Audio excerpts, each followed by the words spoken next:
ओम ब्रह्म सत्यम सर्वधार। आज की कबीर वाणी उन लोगों के लिए जो आए दिन अपनी भक्ति को चेंज कर लेते हैं, उस पर एक संत का निर्णय। अगर दीपावली आई तो लक्ष्मी गणेश की पूजा, कोई भी त्यौहार, देवी व्रत आए तो देवी की पूजा, या कोई और त्यौहार आया शंकर जी का तो शंकर जी की पूजा, और मन में ये मानते हैं कि प्रभु एक हैं। हमारे पूरे संसार का एक ही प्रभु, संसार को रचने वाला, संसार को चलाने वाला, देह को चलाने वाला, सारे संसार के जीवों में उसका वास है। तो देखिए ये वाणी, कबीर वाणी क्या संदेश दे रही है ऐसे लोगों के लिए। बहुत ही सुंदर वाणी है, जरा इस पर विचार करें। 100 बरसा भक्ति करे, 100 बरसा भक्ति करे, एक दिन पूजे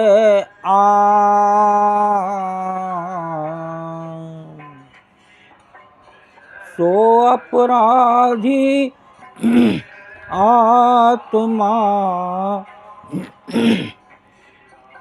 सो अपराधी आत्मा, पड़े 84 खान कबीरा, पड़े 84 खान। 100 बरसा भक्ति करे, एक दिन पूजय आन, सो अपराधी आत्मा, पड़े 84 खान। 100 बरस तक,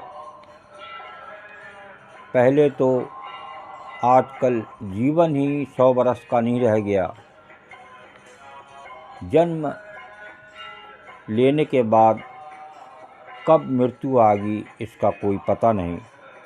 यहाँ एक पहले के मुताबिक एक संत ने यहाँ वाणी लिखी है कि 100 वर्षा भक्ति करे। पहले 100 को भी क्रॉस कर जाते थे, और पुराने लोग आज भी 90-95 में जो हैं उस पीढ़ी के देखने में आता है। तो 100 वर्षा भक्ति करे, एक दिन पूजे आन, सो अपराधी आत्मा, पड़े 84 खान। जो 100 वर्षों तक प्रभु की भक्ति करे और एक दिन किसी और को पूजे, देखिए एक दिन ही पूजने की बात हो रही है, तो वो अपराधी आत्मा 84 योनि का दुख भोगती है। देखिए 84 योनि का दुख बता रहे हैं, जो बार बार यहाँ एक ही बार भटकने की बात हो रही है। आज संसार में लोग बार बार भटकते हैं। कभी कहते हैं कि वहाँ हो आओ, पूर्णागिरी हो आओ, कभी कहेंगे बालाजी हो आओ, कभी कहेंगे वहाँ साईं जी का मंदिर बहुत सच्चा है, वहाँ जैन का मंदिर है, वहाँ चलो। ये भटकन बहुत पुरानी चली आ रही है। बस एक पिकनिक के पॉइंट ऑफ व्यू से लोग जाते हैं कि एक दर्शन भी हो जाएंगे, घूमना भी हो जाएगा। तो यहाँ उन्हीं लोगों के बारे में ये संत संदेश दे रहे हैं। एक बार फिर स्मरण करें, जो 100 वर्षों तक प्रभु की भक्ति करे और एक दिन किसी और को पूजे, तो वो अपराधी आत्मा 84 योनि का दुख भोगती है। एक और वाणी को स्मरण करते हैं। राम नाम को छाड़ के, राम नाम को छाड़ के कर आन को जा,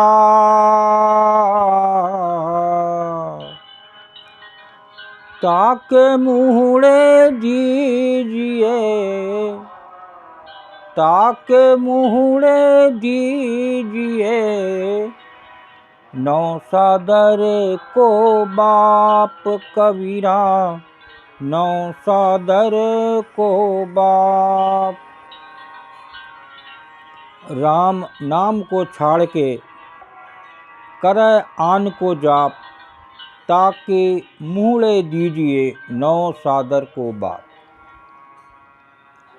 जो राम नाम छोड़कर किसी और की उपासना करता है उसे भारी कष्ट होता है, वो कभी सुखी नहीं होता। देखिए यहाँ पर और क्लियर करके लिख दिया। ये बात संत क्यों लिख रहे हैं, इसको बात समझने की है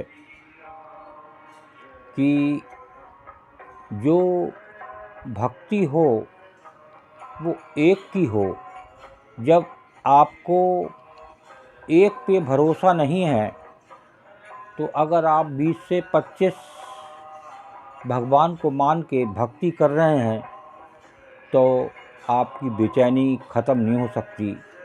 जो एक की भक्ति में आनंद है, क्योंकि सब यही मानते हैं कि प्रभु हमारा एक है, प्रभु ही रक्षा करने वाले हैं। तो 50 प्रभु कहाँ से आ गए? प्रभु एक ही हैं। नाम अलग अलग हो सकते हैं लेकिन प्रभु एक हैं। तो यहाँ देखिए, राम नाम को छाड़ के करे आन को जाप, ताके मुहड़े दीजिए नौ सादर को बाप। जो राम नाम छोड़कर किसी और की उपासना करता है उसे भारी कष्ट होता है, वो कभी सुखी नहीं होता। देखिए, इस कबीरदास जी की वाणी को समझें और एक विचार करें, वो आपको ज़रूर एक असलियत समझ में आएगी। ओम ब्रह्म सत्यम सर्वदा। दास की वाणी अच्छी लगी तो ज़रूर शेयर करें, ताकि लोग एक संसार में भटकने से बचें और एक प्रभु पर विश्वास करें। ओम ब्रह्म सत्यम सर्वदा।